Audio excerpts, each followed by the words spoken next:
Good morning. My name is Kay Jacobson. I'm a librarian with the Ramsey County Libraries, and today I want to welcome you to Great Decisions, where today we're going to be looking at NATO's future with Norma Noonan. Norma is a professor emerita of political science and leadership studies at Augsburg College. She's a former director of the Master of Arts in Leadership program at Augsburg, and Noonan still teaches in the graduate level leadership studies program. She's an expert in comparative and international politics and leadership studies with special interests in Russia, women in society, and leadership theories. Ms. Noonan is a frequent lecturer and commentator in the Twin Cities and has authored over 50 articles and contributed to various anthologies and readers.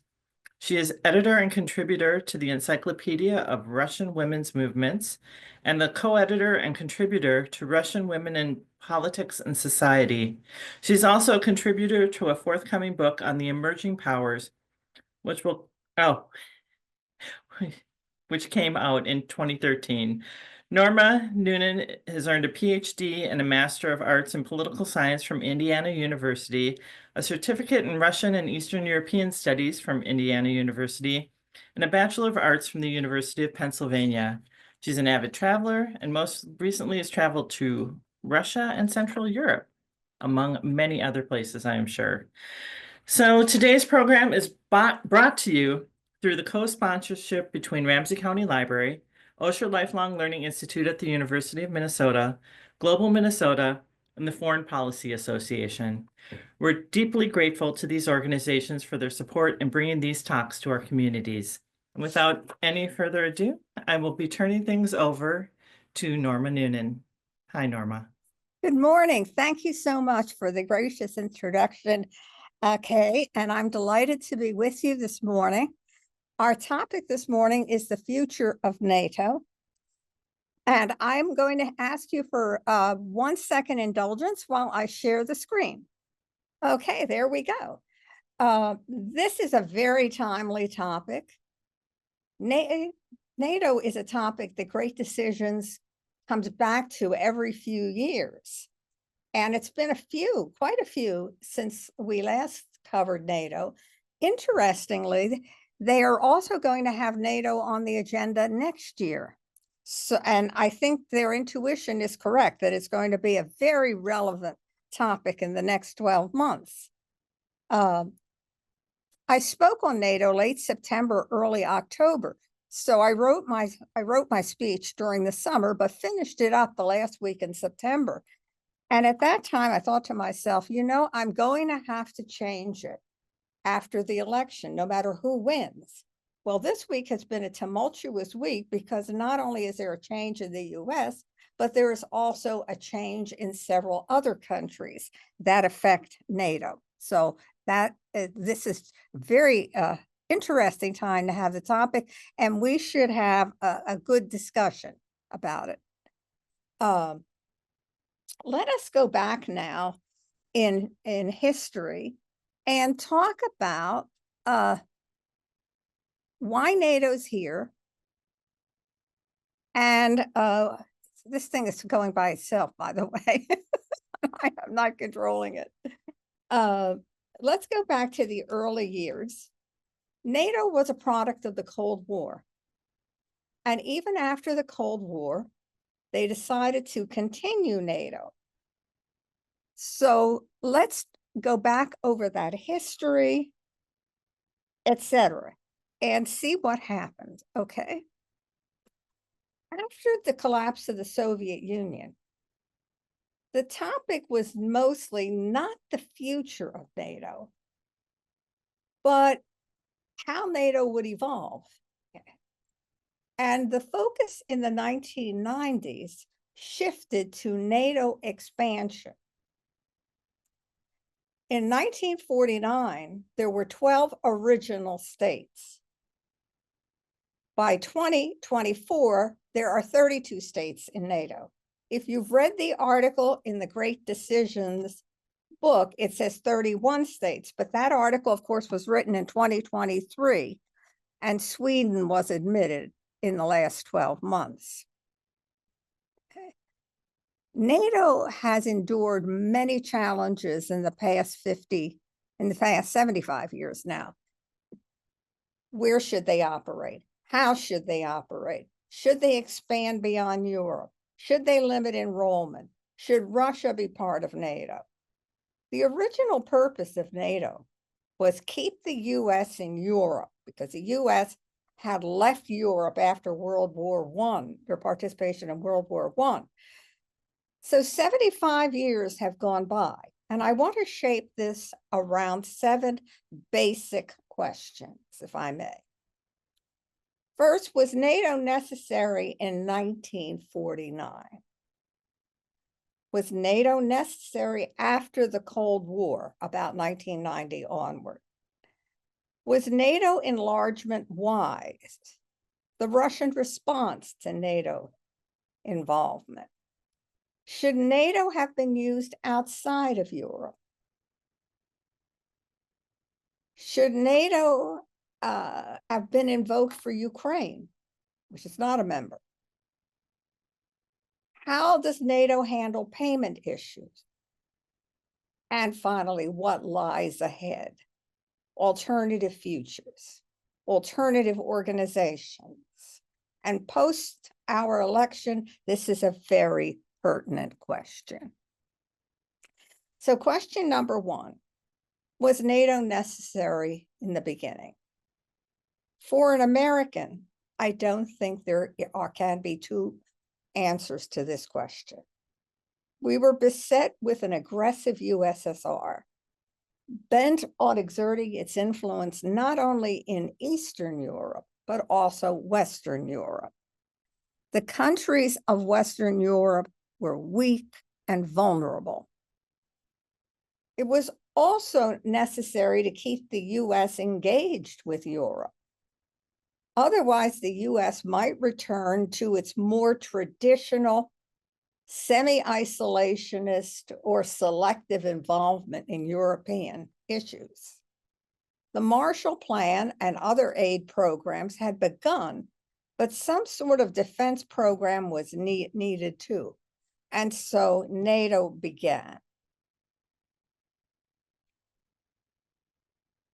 It may be argued that without NATO, there would be a very different US presence in Europe, or even none today. The US had traditionally, going back to the early days, limited its involvement in Europe.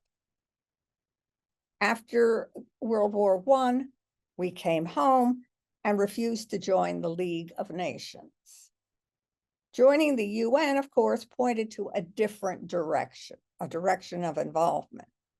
But without NATO, that may have been all that was done. With the establishment of NATO, Soviet influence ceased to be an imminent danger in countries such as Italy and France, where communists were winning heavily in the ballot box. And we might very well have had a communist government in both France and Italy by the ballot box, had not the United States stayed involved in Europe. During the long Cold War,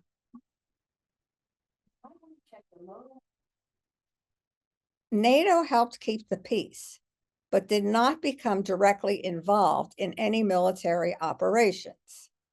It did its job. It gradually expanded its membership over time, but only gradually. Can you hear me? Hello, can you hear me? Yes, we can hear you. Okay, because I just got a message from one of my devices that there was a problem with my Wi-Fi. I panicked. We're coming through fine here. Good, that's good. At the end of the Cold War, there were 16 member nations, now 32. I marked the end of the Cold War as about 1989-91. I could end it a little earlier, but definitely not later than 1991. Okay. NATO was not involved in any military operations during the period 1949 to 91. That is remarkable. No military action in 42 years. That is really remarkable. In around 1991 or so, and I can't recall the exact date, I received a call from NATO. And at that time, I was teaching the senior seminar in international relations at Augsburg. And I'm sure they called all the other colleges and were booking, dates there too. But they asked if they could speak in one of my advanced classes. So I said, sure, the senior seminar is perfect for this. And I remember the two men, high level officials. I think one was in the Navy originally, and one was in the Army, but they both now worked for NATO. And they talked to the students about the necessity to keep NATO even after the Cold War. And I was struck by that at the time. And I figured it was, it was a national initiative. It was not like we were the only ones selected. But they felt they had to make the case, but they didn't make the case very strongly elsewhere. But they did come to the colleges to talk to people. Okay. In retrospect, we might look at this whole issue of whether NATO was necessary and give a different answer. I don't know. Once the USSR no longer existed, the Warsaw Pact broke up and Germany was reunited. Was there a need for NATO? If you answer no, it would show good faith about the future, perhaps. If you answer yes, it would show skepticism that the new honeymoon between East and West would hold, or perhaps it would just show caution. In any case, NATO continued. So that's, but there really, I don't think that that there was really any consideration of really abandoning NATO. They were raising these more like theoretical questions. I think the decisions had been made to continue NATO and basically this was more like discussion to get it out in the air, but not really to make a decision. The issue in the 90s was, should we expand NATO to include some of the countries that had been in the Soviet orbit? And the countries that had been part of the Warsaw Pact, especially Poland, looked at joining NATO as their reward and as a sign of their break with the USSR, the former USSR. Okay. In retrospect, there is speculation whether President Clinton led the expansion or was dragged along by a movement that was larger than he could control. And remember, part of his administration, he was faced with the threat of impeachment. So NATO probably was not on his desk as an immediate worry. Another consideration that very few people think about is Clinton had two high-level advisors on Russia. Clinton had a very close relationship with Yeltsin in the 90s. Strange relationship, but close. He had two advisors. One was Strobe Talbot, a journalist specialized in USSR, who was the translator of Khrushchev's memoirs. The other one was Madeleine Albright, the Secretary of State. And Strobe Talbot also had a position in the State Department. So those were his two advisors, and they did not agree. Talbot was more favorably disposed toward cordiality with the new Russia, and Madeleine Albright was more suspicious of the new. So in the 90s, even though relations were good with Russia on the surface, there was this tension in the background between how friendly should we be and how aloof should we be from Russia. And that's part of the whole NATO expansion argument. In favor of expansion, we can argue that including more European states solidified the European North American alliance. Against expansion, one can argue that it would antagonize the Russian Federation, which had emerged from the USSR as the leading power of Eastern Europe. Okay. Russia saw itself as a peer of the major European and Western states. But the NATO states tended to look at Russia without the Soviet superstructure as a second-tier state. And this dissonance would grow over time. Okay. So much so that John McCain, at one point in the 2000s, referred to Russia as a gas station masquerading as a great power. In the early post-Soviet days, a NATO-Russia Council was created, and it was designed to symbolize a new era. They didn't invite Russia to join NATO. Russia also did not initiate the process to be absorbed. It was kind of like they both accepted this strange status where Russia could attend NATO meetings and there was a separate Russia-NATO Council. As the 1990s advanced, many voices were heard about NATO expansion. Among the most vocal opponents of expansion was George Kennan, the father of containment, the father of our policy that began in 1947, who argued that it would alienate Russia. Kennan was in his late 90s. He was physically quite fragile, but mentally very agile. But he was not listened to. The author of our text, The Great Decisions, says that Russia did not have much reaction to NATO expansion. And Scowcroft, who had been involved with the George W. Bush administration, but was not part of the Clinton administration, said the Russians gave a very muted expansion. That's true on the surface. That is not true beneath the surface.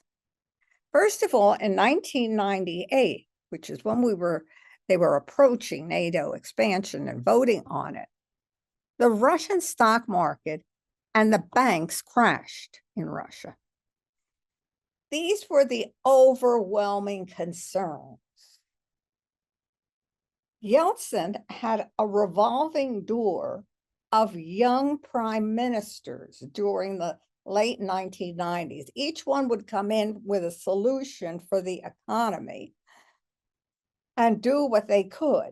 And this was a critical time in Russia's domestic situation. So they couldn't very well really focus on this NATO expansion, which was a quiet movement in the background. Foreign policy changes were also occurring in Russia, with Russia becoming more hardline toward the West, but they were muted by the economic crisis. Russia was already pulling back, had started in 95 to pull back from its pro-Western stance of the early 90s. But in reality, Russian expansion was a major, major watershed for Russia. Okay. As the new reality sank in, they fully realized that not only did the West not consider them an equal, but they considered them not a friend.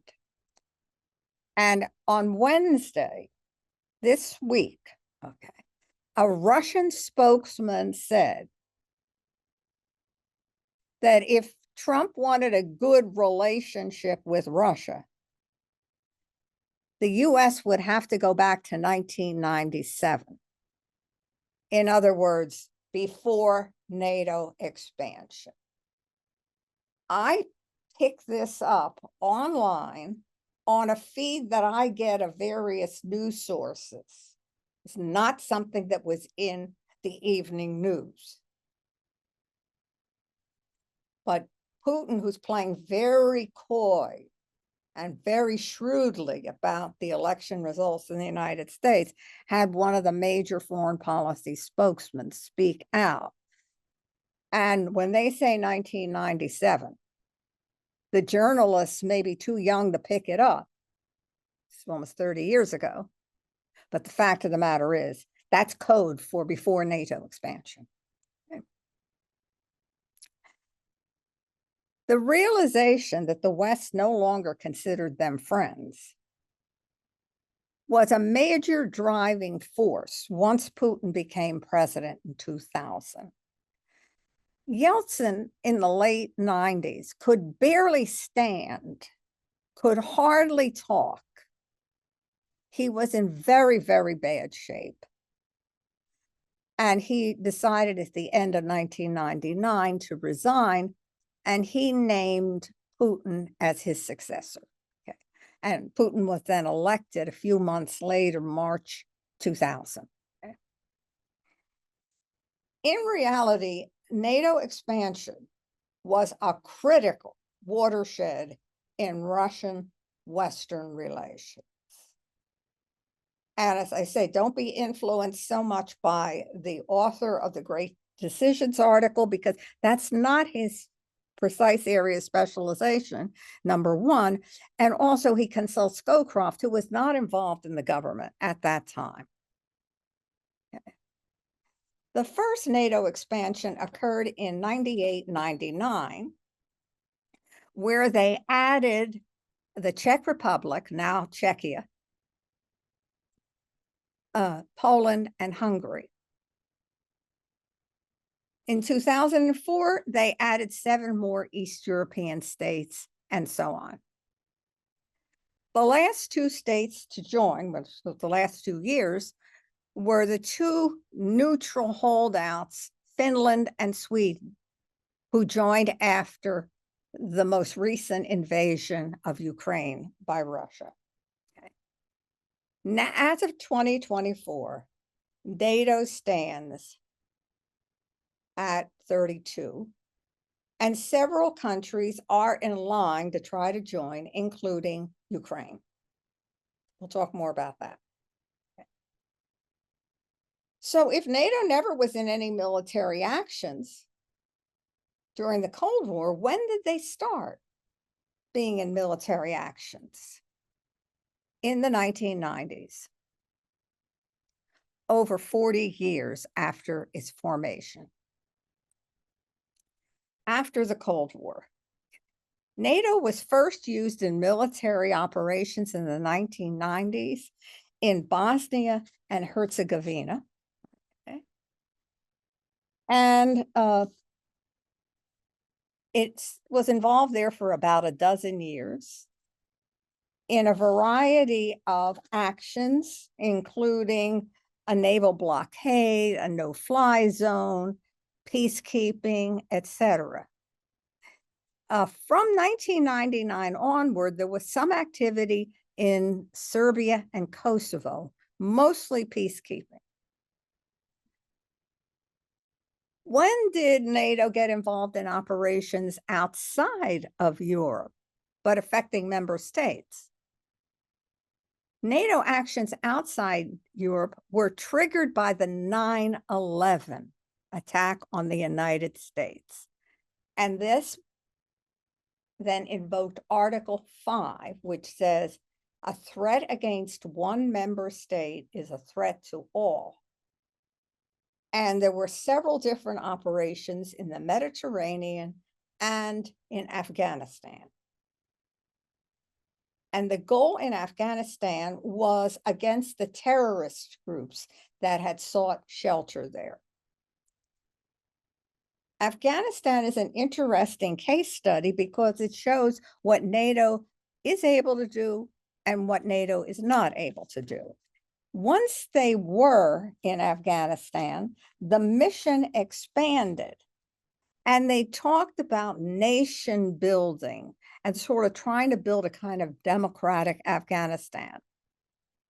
Jens Stoltenberg, the General Secretary of NATO, who just stepped down October 1st, in an interview given in the late September, just before he resigned, stepped down, declared that that shift in strategy resulted in a task too big for NATO. And the exact wording here is mine, but that was the essence of it. That NATO was not designed for nation building. NATO was designed, for immediate military actions like peacekeeping, etc.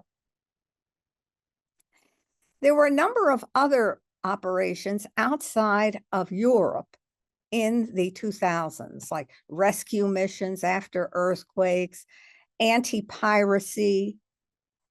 Turkey asked for help against Syrian missiles, and that's been going on since 2012. But most of these operations were under the radar of the evening news. And we tend not to be aware of most of these measures unless we very closely follow the news. And I recall the last time that I did a Great Decisions NATO speech, which was sometime before COVID, but say somewhere around 2013 onward, I did. There was another NATO year, so to speak. And I was surprised by how many operations there were that I had never heard of. And the fact of the matter was that they were, as we say, under the radar. Should NATO have been used outside of Europe? It's a regional alliance, North Atlantic and Europe. Should it have been used outside of Europe? You could say yes, or you could say no. But the fact of the matter was, it was used. Stoltenberg addressed this issue in September and argued that it is a regional alliance, but the mission is global. And he talked about the fact that the Ukrainian war, which could be seen as a regional war, Russia is getting aid from China, Iran, North Korea at a minimum to wage war against Ukraine. It's actually, if you count weapons purchases, et cetera, they're getting aid from more countries. Okay. Another question, should NATO have been used to defend Ukraine? NATO was used in 2014 with the first Russian invasion, and again in 2022. The aid was less after 2014, and much more direct aid and in larger quantities since 2022. Huge, huge amounts of aid. So we are dealing with the reality that a sovereign state, Ukraine, which is adjacent to then NATO member states, was attacked by Russia in 2014. There was a quiet war going on in East Ukraine in the ensuing 8 years, and then the major attack since 2022. One could argue that it makes sense for NATO to give aid to a state adjacent to one of its member states or to a number of its major states. The aid has been substantial since 2022, with roughly half the aid given by the US and half by everybody else. But of course, a lot of these countries took Ukrainians. So you have to count that in the aid because they're helping Ukrainians within their country. The question is, when will it end? Russia has thought all along that it could outlast NATO. This is not a new thought. They've been thinking this all along. And the question is, are they correct? Will the West become tired of aid and turn to other issues? In the United States, that has happened already with Congress. Congress has long now been questioning, what are we doing? Okay. And it's also happening with some of the other states. How much longer can this go on? And in that sense, the US election in 2024 was critical because we could assume that had Harris won, she probably would have continued some form of the Biden foreign policy. And Trump clearly declared that early on that he did not intend. And I have had people talk to me in the last year about coming to a negotiated settlement, people who support the Republican position in Congress and the Trump position. And that is that why not just go to the table and accept the status quo and get the two sides to accept the status quo, which would mean that a significant percentage of Ukraine, possibly 25%, would now be part of Russia. So that's one of the questions on the table as we approach a new administration. An question that also always comes up is the question of money. Who's paying for NATO? The fact is that there are two pots of money involved with NATO, and it's only one of them that causes great debate. Okay? The administrative expenses of NATO are paid for by the member states based on their GDP, gross domestic product. In other words, their ability to pay.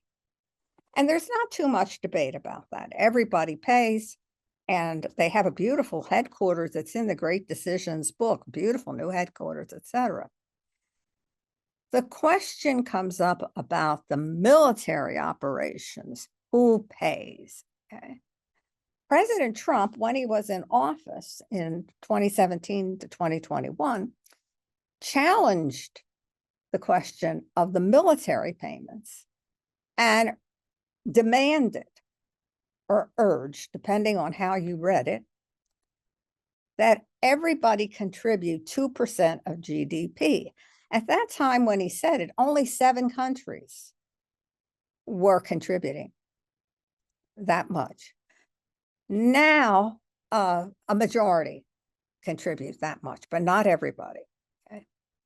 Germany, the most powerful single country in the alliance after the US, has come up to that 2% level. Some others have not.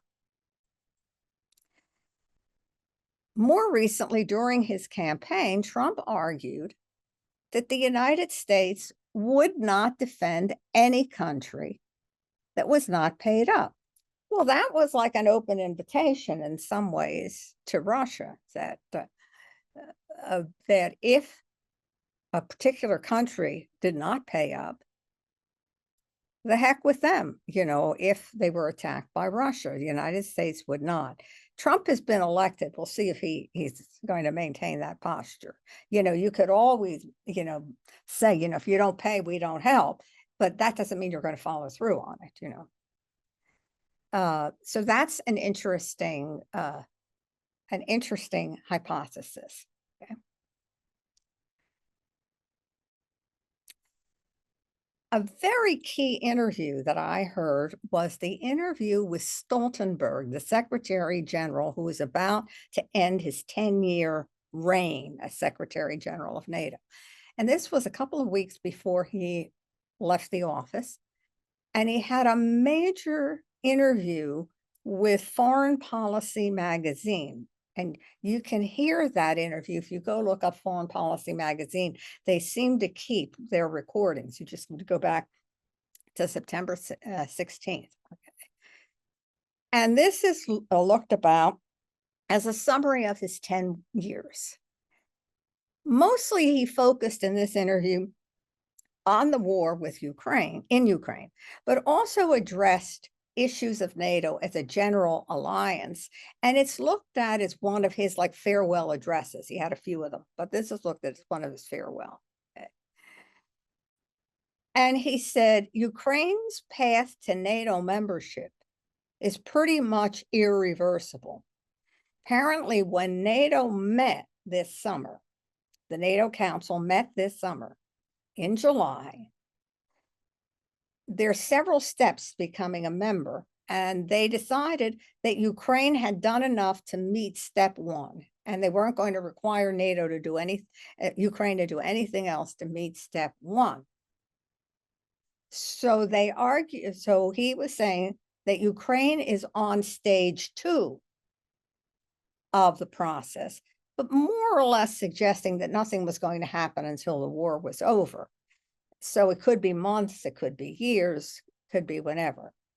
This was almost his closing statement. And I went back and looked at that NATO Council meeting and found out that they had also used the term that Ukraine's path to membership was irreversible. So that's I might say, the reality on one side, that Ukraine is on an irreversible path to NATO membership. Okay? But the war continues, the stalemate continues. Then he was also asked about what military aid could be given, and could weapons given to help Ukraine be used deep into Russia? And he gave a very interesting answer to that. The answer basically was that it was up to each country to decide how their weapons could be used by Ukraine. So in other words, if military aid came from Germany, it was Germany's decision of where Ukraine could use those weapons.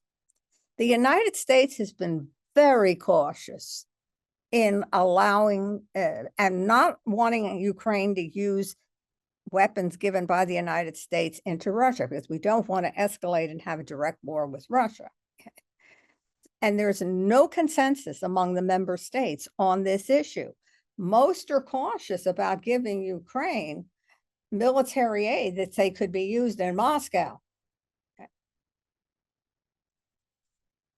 Stoltenberg's statement reflected reality, but it is very controversial. And it did not get much publicity. A new Secretary General, the former Prime Minister of the Netherlands, Mark Rutte, and I do not speak Dutch, but I think that's in general close to the pronunciation. It's 2 syllables. We would say Mark Rutte probably, but Mark Rutte, okay. He began work on October 1. What a time to begin work, right?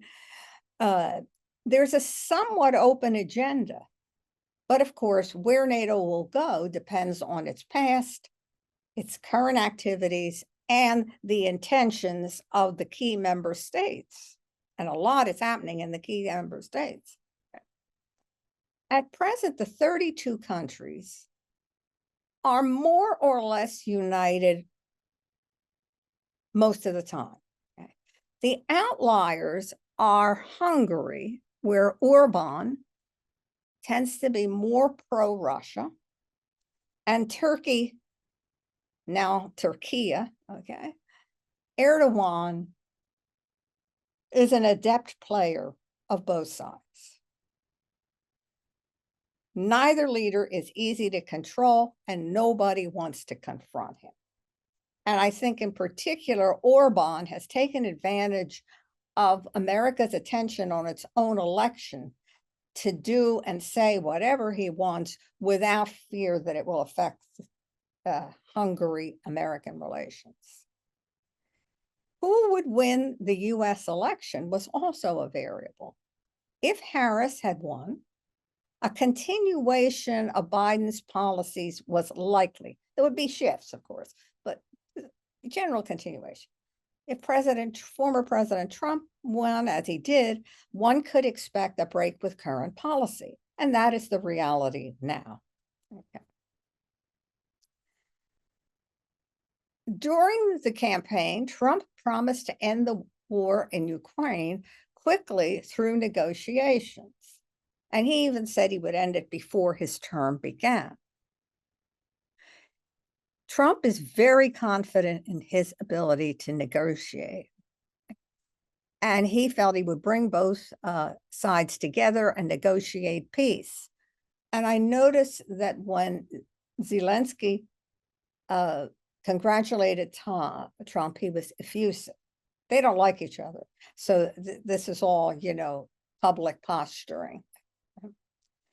The status quo, as of now, is that they think that Trump's plan is to bring Ukraine and Russia together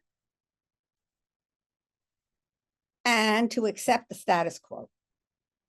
And I have heard this from many prominent Republicans, including, as I recall, Mark Rubio, who is named as one of the most likely people to become Secretary of State. He's in the top group of people that might become Secretary of State. This would be kind of an East and West Germany situation.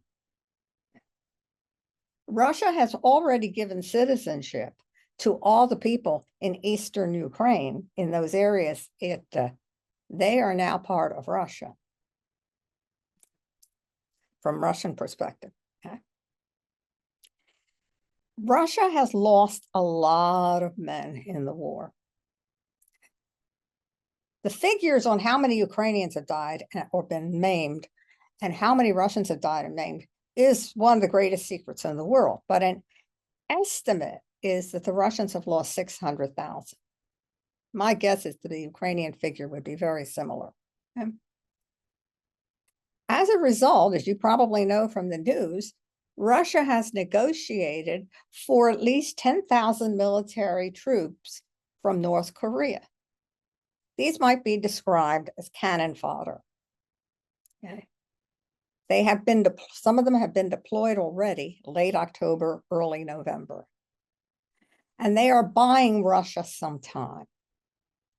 And there have been several attacks. Ukraine has US money and European money until the end of 2024. Our funding for things generally ends with the congressional term, and congressional term ends the end of the year. Okay. Ukraine cannot afford to lose any more men or resources. They're already beyond strained. In terms of US aid, Ukraine is on its own as of about January the 1st, specifically January 20th. But unless Biden in these 2 months can divert some military money that he has control over to Ukraine, I don't think much more aid is going to be given. There might be the aid may be already apportioned, like they'll get so much in October, so much in November, so much in December.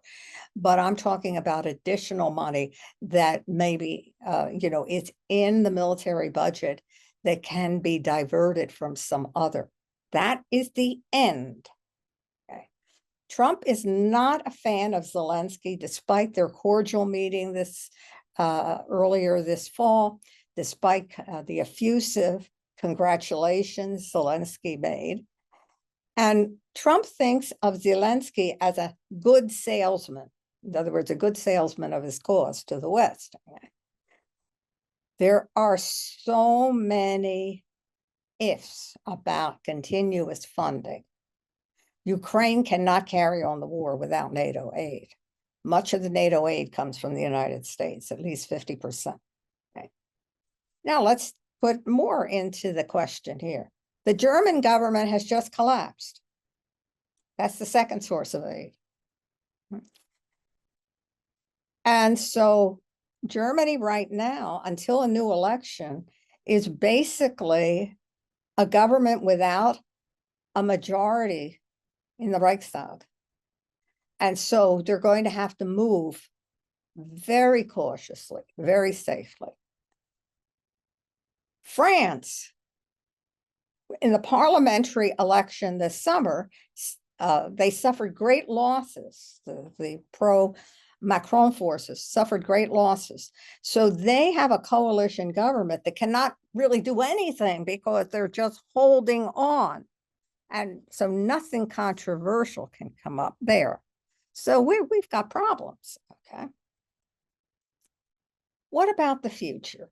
One of the people that I read is Ian Bremmer, who's a prominent political scientist, and he has a daily blog that he publishes. And in late October, he published something where he talked about what would happen if Trump wins, okay? And his opinion, NATO would remain, but NATO would be weaker. And Trump may remove support from countries that don't meet the minimum financial burden. He does not think Trump will get out of NATO, but that NATO would be weaker. So what about alternatives to NATO? Stoltenberg warned Europe against trying to find a Europe-only alternative. There's no evidence that they can do it, despite many desires of this. And the desires come from Macron. And Macron had stated this earlier. And then the day after the election, Macron said, we have to meet again and talk about independent military strength, you know, aware that of Trump's positions, okay? The author of the Great Decisions essay, who is also a specialist on NATO, is also skeptical that you could have a military alliance without the US. It is perhaps good that Europe raises the issue about an alternative, especially if Trump and others want to distance themselves. So this is an unstable time in Europe. Let's face it, it's unstable. The Schultz government is on the verge of collapse, and they will have new elections.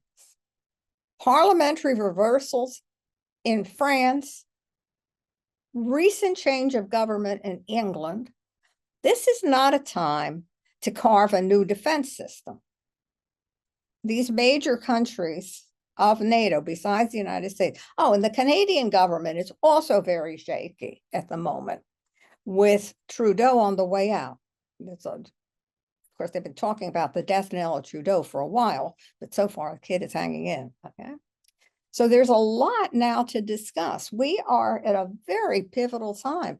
And I think when they put NATO in last year as a topic for this year, they were not perhaps fully aware of how critical this would be. Right now, I can't think of almost any topic that's more critical. And the fact that it's in for next year shows that they're aware too, that there's an issue. So I will end there and open up the door for discussion. I'm sure you have many questions, many reactions. And Kay, I'll turn it over to you. You're the boss. Okay, I'm going to start with the first question that we got, which is, several in one little thing here. Did Yeltsin's appointment of Putin reflect a change in attitude toward the West on his part?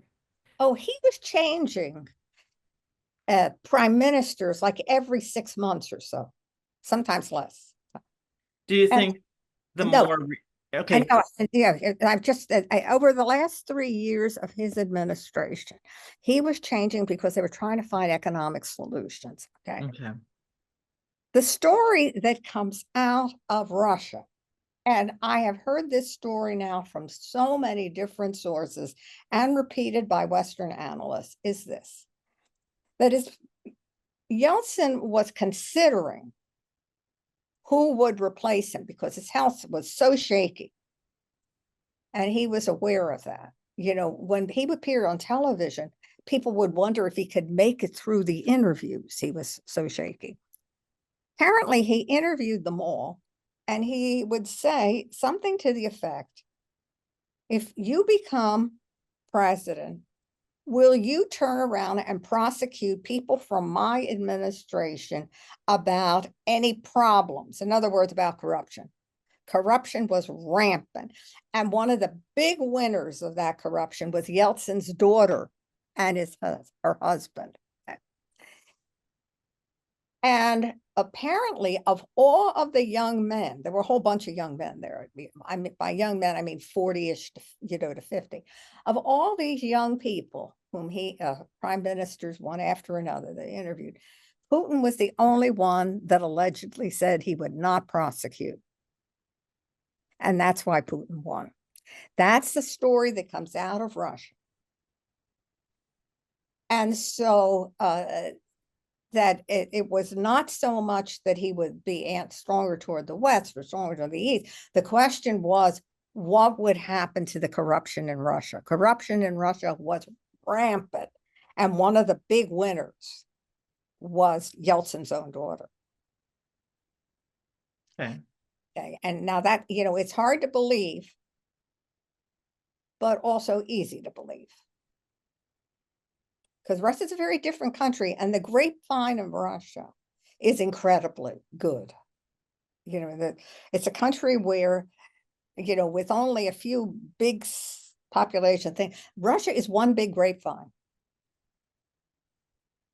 So, do you think the more recent Russian military actions are due to a resentment towards the West's attitude, or would they really have just been planned anyway? Oh, planned anyway. Yeah. The resentment toward the West is kind of like the icing, you know, to justify it. It's kind of like you bake the good cake and you say, should I serve it without icing or with icing?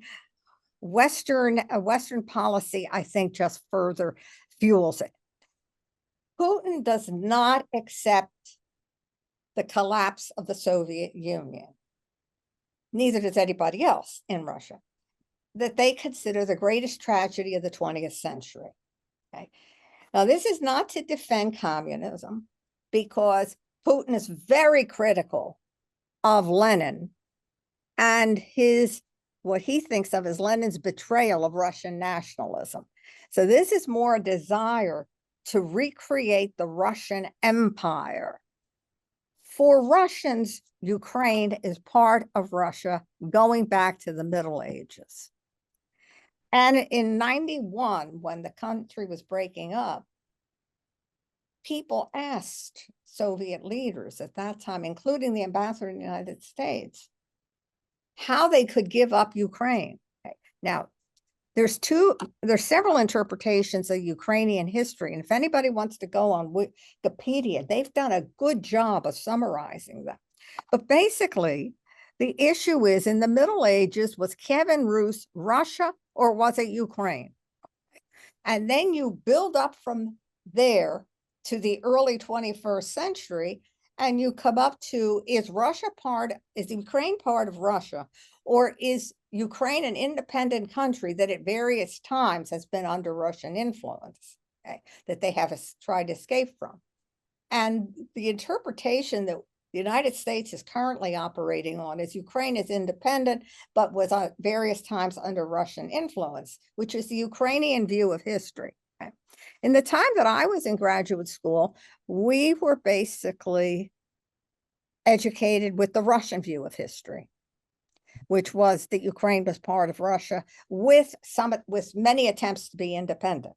So it's like, which side do you see? Do you see the independence movement, or do you see the times when they're under Russian influence as dominant? Many Russians may not agree with attacking Ukraine, but they all agree that Ukraine is part of Russia. That's one of the reasons why Putin hasn't had big uprisings. A lot of the people who oppose the war are opposed to being in the war or having their sons in the war. But if you, but for Russian, Ukraine is part of Russia, and that's really inbred. Okay. Well, in regards to communism, back when we were talking about the post-World War II elections in Germany, and not Germany, France and Italy, um, in regard to communist parties winning at the ballot box somewhat there, what was the CIA's role in the elections then in Italy and France in 1947 to 48? Well, everybody, here, our awareness, I was a child, but our Mhm. awareness was low. But there was all kinds of movements. And one movement, I grew up in Philadelphia.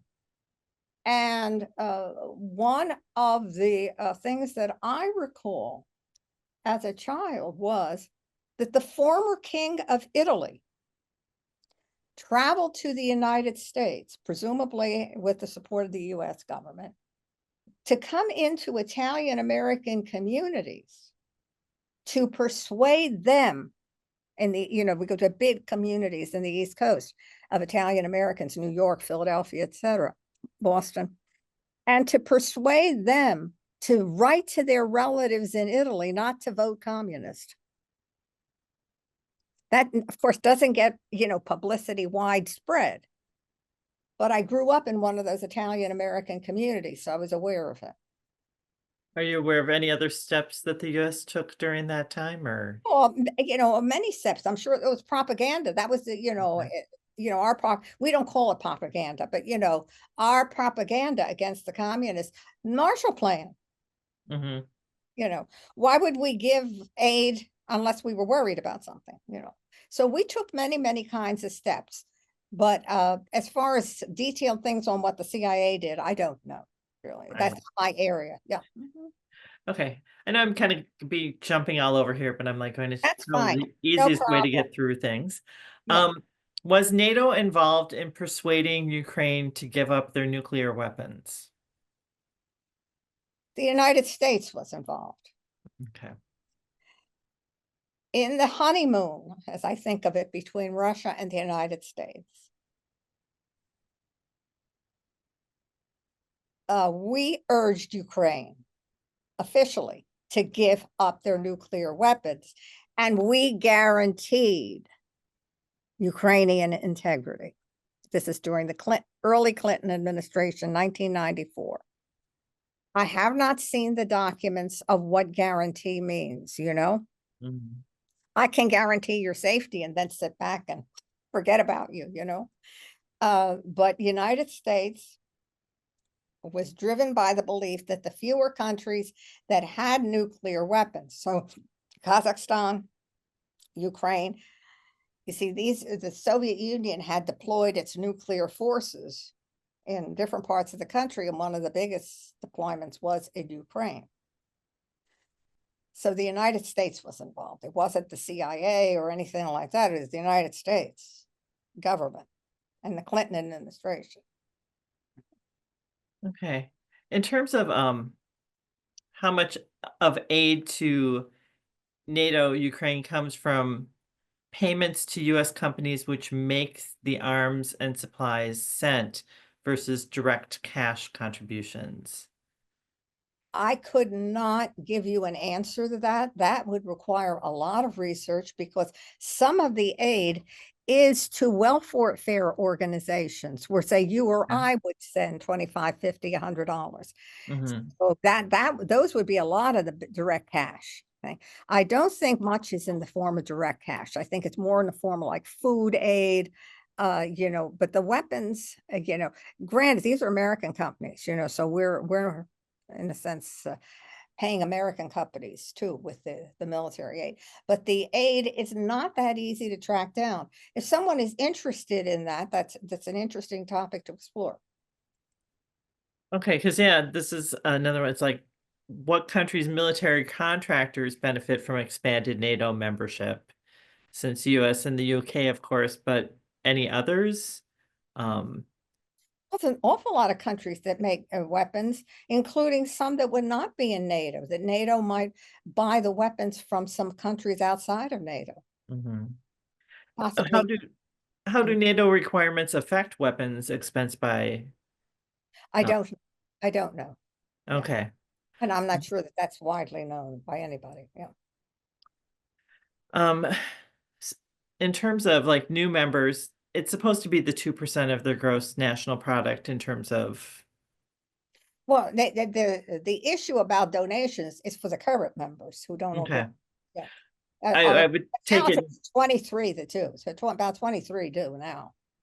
This Um, is after the Trump warning. At the time of the Trump warning back in 2017, 2018, somewhere around there, it was only 7 out of about 29, 30 they did. But now it's 23 give. Yeah. So that's less of an issue now. okay, because yeah, someone's wondering how it affects countries' budgets, the giving to. Well, they in a sense, what Trump did was awaken. It was in a sense awaken them that they had to do it. Now 23% do it. I mean, 23 out of 32 do.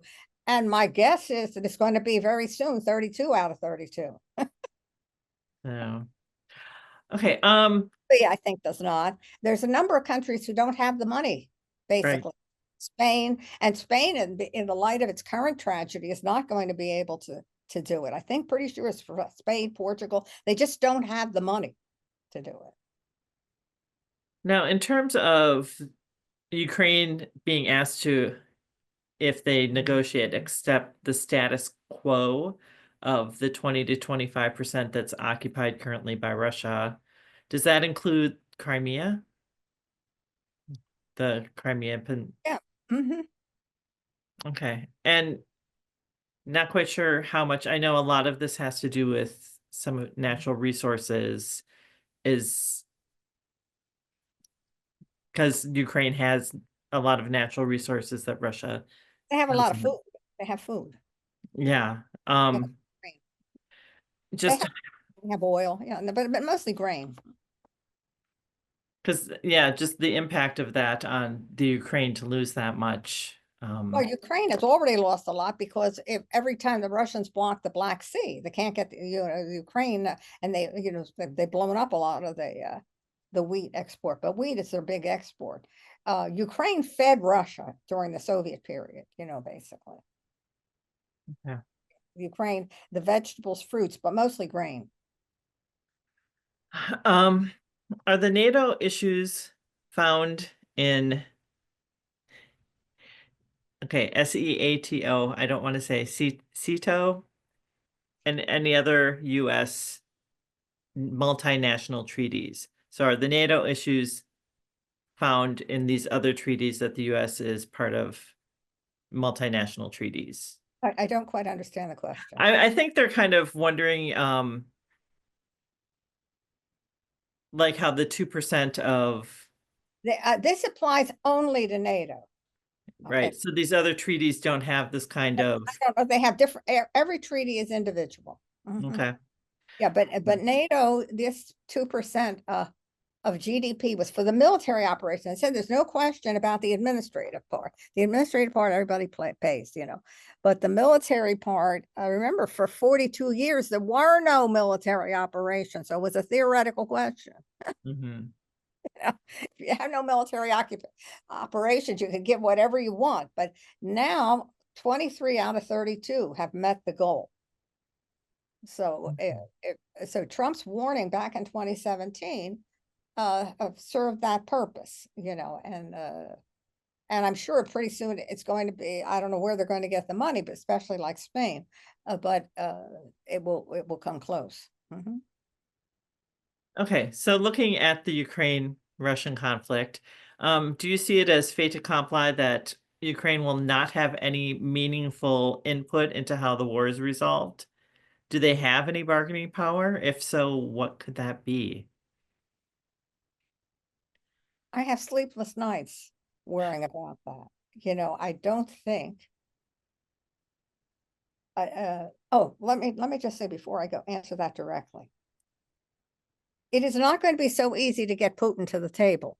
Putin, I've already, from the couple, first of all, he hasn't called, as of last night, he hasn't called Trump directly. He's playing hard to get. Okay, very shrewd, playing hard to get. And as I said, that one statement that came out on Wednesday or Thursday was that if Trump wants to negotiate, he has to go back to 1997. His people will understand what that means. That means pre-expansion. So Putin is not going to be won over by a few soft words. So to get him to the negotiating table is going to be difficult. And the fact that he hasn't called Trump right away is very significant. He's waiting to be wooed. You know, in sort of casual terms, he's waiting to be wooed. Yeah, this is now, these two men are going to pit their negotiating skills against each other. Trump always talked about how he wanted good relations with Putin, but when push came to shove, the first Trump administration was even harder on Putin than Obama was.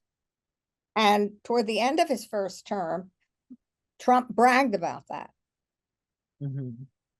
So this is not going to be so easy, because if Putin sees that Trump will play a hard game, so he's going to play a harder game. Now, isn't it true the Ukraine is in control of part of Russian territory? Because I've Very little bit. very little. Yeah. So Yeah. yeah, it's an interesting thing. That's the only bargaining power I can see at this point that they have, is that little bit of the Russian territory that they have. But that's Well, there's the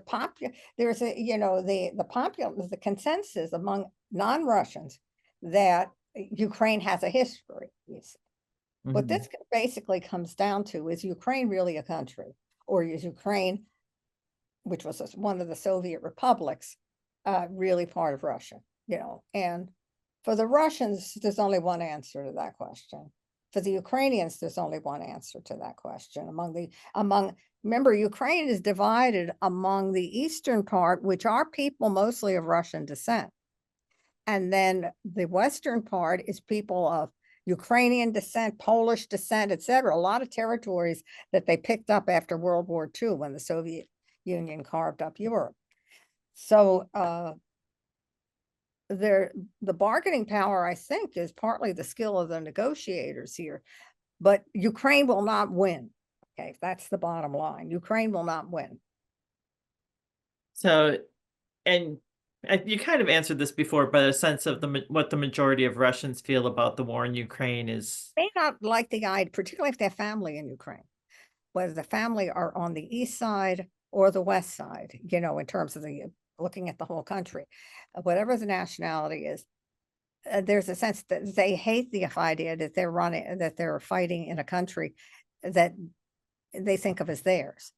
And the people are dying, you know, both Russians are dying, etc. But push comes to shove, they don't want any more Russian boys dying. And see, when it was the Soviet Union, what most people don't know is the Soviet Union, when they were in fighting situations, were mostly sending the boys from Central Asia to fight, because the Central Asian families had 5 to 8 children as an average.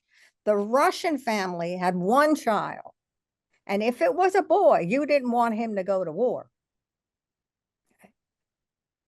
And that began to change in Afghanistan war, of the Russian-Afghanistan war, because the Central Asians and Afghanistanis, their languages were close enough that they could talk to each other.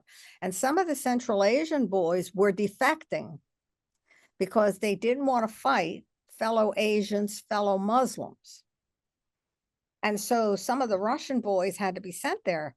And the rise of the Mothers' Rebellion was mostly the Russian Mothers' Rebellion, because their only child was fighting and dying. Okay. Now, Russia doesn't have Central Asia anymore. There are Asian minorities, a lot of them in Russia, in the Russian Federation, but the Russian mothers only have one boy to go. Only have, very rarely would they have two male children or two children at all. So, you know, a lot of young Russian men have escaped the country. If they had a car, they left. And some of them are living in Kazakhstan or they've gone other places. But you could say that if a young Russian male had a car, he probably has left the country already. And this bringing in the North Koreans to fight is an act of desperation. And further will weaken North Korea in the long run, not militarily, but in terms of its population. But those boys from North Korea are cannon fodder as young men. They're just basic. And before then, the Russians were, when the Prigozhin was in power, and the sort of the paid military, the mercenaries, they were taking boys and men out of prison and saying, if you survive for 6 months, we'll give you your freedom. Yeah. So, but Ukraine has even fewer men there. And so they're looking at now the old men rather than the boys. They're looking at men over 40, and there's a limit to what the men over 40 or 50 can do. There are no young Ukrainian men left. So it's a pretty desperate situation on all sides. The Russians don't want to lose any young men further. The Ukrainians don't have any more to lose. So, given the election results, what's the benefit to American people to keep funding NATO and the Ukrainian war, and what do we get out of it? It would only really be an independent Ukraine. And for the average person sitting in the United States, that's not an issue. Now, when they asked people how foreign policy had influenced them in this election, only 4% of the American people said that foreign policy had been an influence in how they were voting. And I'm sure that very few of that 4% was worried about Ukraine, unless they were of Ukrainian background. But you consider with all the things in the war, with the, you know, the war in the Middle East, the war in Ukraine, and only 4%. But that tells us something which is a bigger concern. Years ago, I've been lecturing in Great Decisions for, I don't know, 40 plus years. And I remember one year we had a study that was done by the Foreign Policy Association that suggested that really only 3% of the American people were interested in foreign policy. Now, subsequently, there have been other studies done by other people that suggest it's more like 10% or even 20%. But I think that the FPA, Foreign Policy Association, used a much stricter judgment. But, you know, just going by the percentage, for example, that were active in Great Decisions, you know, they came up with this very, very narrow group of people. So that, you know, so for most American people, they would not care either way. Let's just be realistic. So, would a failing NATO raise the possibility of conflict between European states, or would you see this as possibly having a domino effect if Russia is ceded, say, that 20 to 25% of the Ukraine if there was a treaty? Would there be? Would mean that Russia may be more emboldened to move into places like Moldova or to take more of Georgia. There are 2 Russian enclaves in Georgia that Russia controls. So it's 2 pieces in Georgia, which are Russian enclaves, population that they won in 2008. you see. And at that time, under the administration of George Bush, we warned Russia, but we didn't go in. Mhm. So that already emboldened, but that was during the time it was approaching the global recession in 2008. You know, a lot of people have forgotten 2008. It's 100 years ago, but it isn't 100 years ago. It's 16 years ago.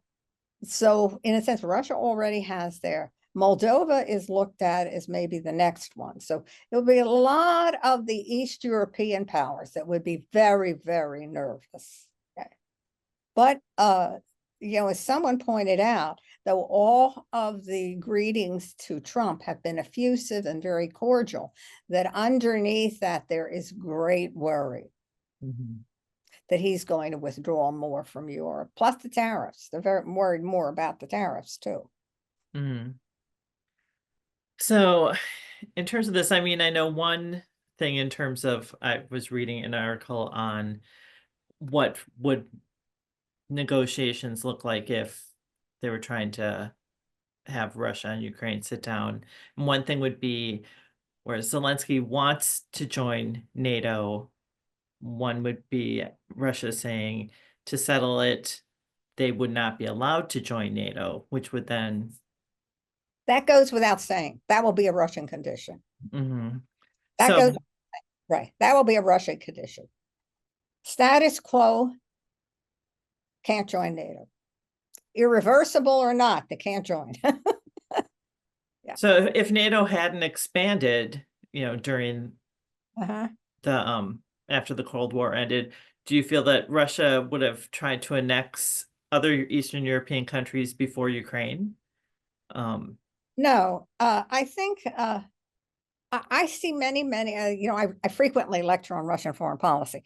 So I Mhm. see many errors on both sides, on the Russian side and on the American side of, you know, shoulda, coulda, you know. But by the early teens in this century, the relations were not good. You know, a presidential candidate calling a country a gas station that thinks it's a great power, not exactly a compliment. Mhm. Uh, and then, you know, some of the other things that were said, Putin has never forgiven Hillary Clinton for her comments about the 2011 parliamentary election. And that was the source of his opposition to her in 2016. Not that he loved Trump, but he hated Hillary. He was less of the Biden at the same time that Hillary said that, made some other comments, but he apparently took it out less on Biden than he did on Hillary. And there could be some sexism there, you know. But uh, there are a lot of things that we did and we said that we would normally not do for other countries, but that we said about Russia, negative things, you know, that we Mhm. and a number of our leaders could go down the list, you know, about them, both parties. You know. So, someone's wondering, is there any provision for removing countries from NATO? No, because if so, they might have removed Orban already, Hungary with Orban's. No. I mean, unless they, you know, unless they invaded NATO. You know, I mean, no, it's a voluntary association, but you have to also everything one country can veto anything. Say, Right, and because they all have to be in agreement. right, 32 have to be in agreement. Yeah. So, So, but so far, for example, I think they've let Orban in particular be on a long leash. Right. And we don't know what aid Erdogan is giving Russia. Erdogan mhm. may be very well giving aid to Russia. Some of our non-NATO allies, like India, are definitely ignoring the sanctions, but almost every country is ignoring the sanctions, including the United States. About a year ago, they found that 154 companies were sidestepping the sanctions. The American companies were sidestepping this. And it's very easy to do. For example, let's say you're a car distributor. You sell the car to, let's say, some Middle Eastern country. You don't know where that car is going to wind up. Okay. But the big powers that are violating the sanctions would be like India, among others. You know, and I'm a big friend of India, but India plays both sides. So, okay. Oh, someone's wondering, they heard it that the contribution for gross national product for NATO is moving up to 3%. I haven't heard a confirmation of that, but that would be realistic. So, Who would be able to meet the 3%? I don't know. 3%. right. I don't know. If some of them can't meet the 2%, I would doubt they can meet the 3%. But I think, you know, everything is going up. The other thing I think we have to realize is how unstable all the governments are. You know, the United States has emerged the best of all the major countries out of the pandemic. And yet our population does not believe that when they went to the polls. Everybody has inflation. Everybody is having difficulty meeting their payments, you know. So the economies, but we have been the best of all of them. There have been changes of government in Germany now. In France, it's seething. Britain, the government was overthrown. You know, Labor hadn't won in so long, people forgot the last time that Labor hadn't won in 15, 16 years, you know, and now they won comfortably. And now there's a big penalty coming with the amount of the shrinkage that's going to occur, you know, the increased taxes, et cetera. And we're going to have increased taxes as well. Even if taxes are the tax relief of 2017 is continued, we're going to have big increases or big, even further debt, large national debt, because we just have to pay for what we have to pay for. But big inflation with the pandemic. And I don't think, if the United States had an ongoing educate the population about foreign policy and about foreign countries. Look at your evening news. What percent is on foreign affairs? Maybe one story out of 7 on any program. I try to look at 4 or 5 evening news shows because I think it's a barometer of what Americans look at. And sometimes there's no foreign situation at all. So many Americans who stay away from politics and stay away from international life think we're the worst off and we're the best off. They don't know that. So, I mean, what you're doing with the great decisions, I commend effusively because I think that that's one of the keys. But if Foreign Policy Association in that study done some years ago is correct, we're talking about 3%. Or even 5%. Now, as I said, some studies are at about as high as 20%. But I think that this indicator of that only 4% in the exit polls thought foreign policy was significant for them when they voted is closer to the reality than 20%. And I've done great decisions speaking and some of my courses in Ollie, where we have fought over that percentage because some of the people say, oh, it says 20%. And I'm thinking, yeah, in your dreams, you know, I don't care where they got those statistics. I don't believe them. And I looked them up too, and I found those statistics, and I don't believe them because I think that the 5-6% is probably more realistic. So, okay, well, we only have like 5 minutes left and we still have like 7 questions Oh, currently. good. I'm happy. I can throw them. Quick one. Why are Russians only down to having one child, son? Well, this goes way back, you know, in the Soviet period. it wasn't that the government didn't want you to have children. It's that people didn't have children because they, the apartments were small. So that tradition continues, you see. And the Russian government gives big incentives. They give you a whole fancy layette. They give you subsidies, etc.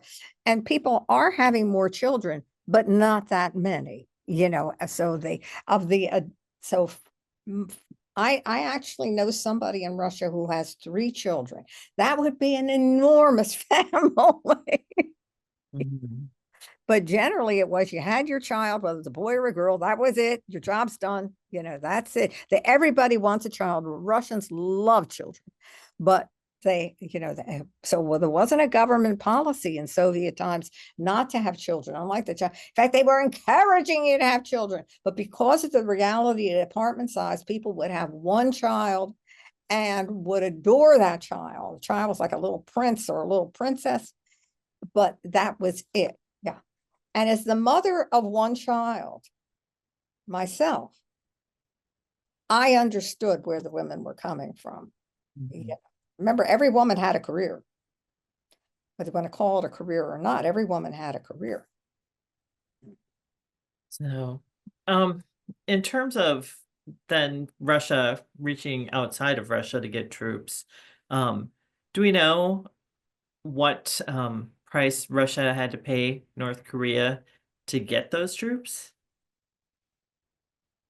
North Korea has very few friends. And so Russians buy weapons there.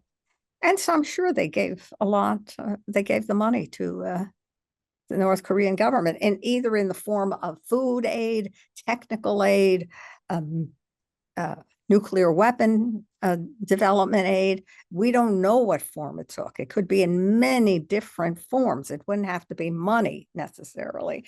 It would be a long-term aid, develop their weapon system, develop their nuclear capability, etc. And so all kinds of different aid. But basically, they bought cannon fodder because No. Russia doesn't care if those kids die. They're all young, these will be all like young 18-year-olds probably. Mhm.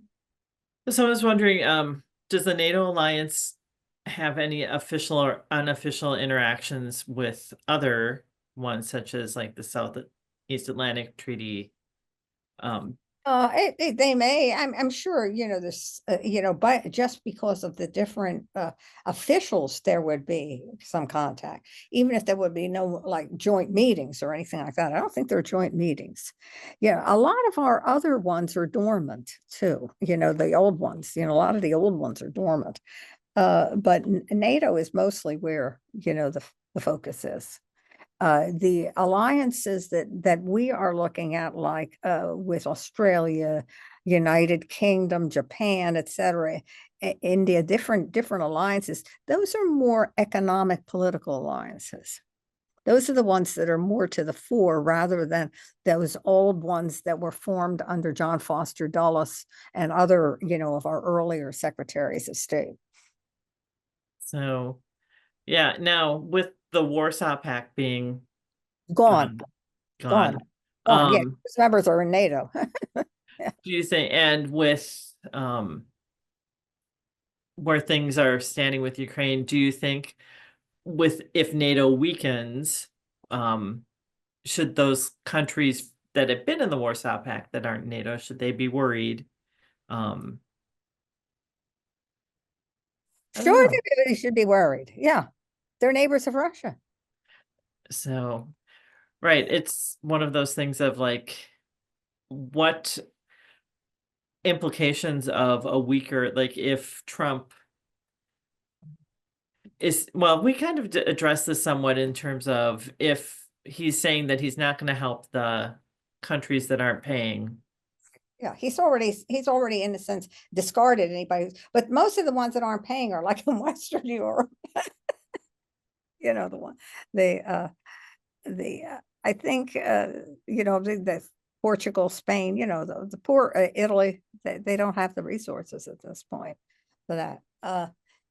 So Spain is not likely to be invaded by Russia, you know.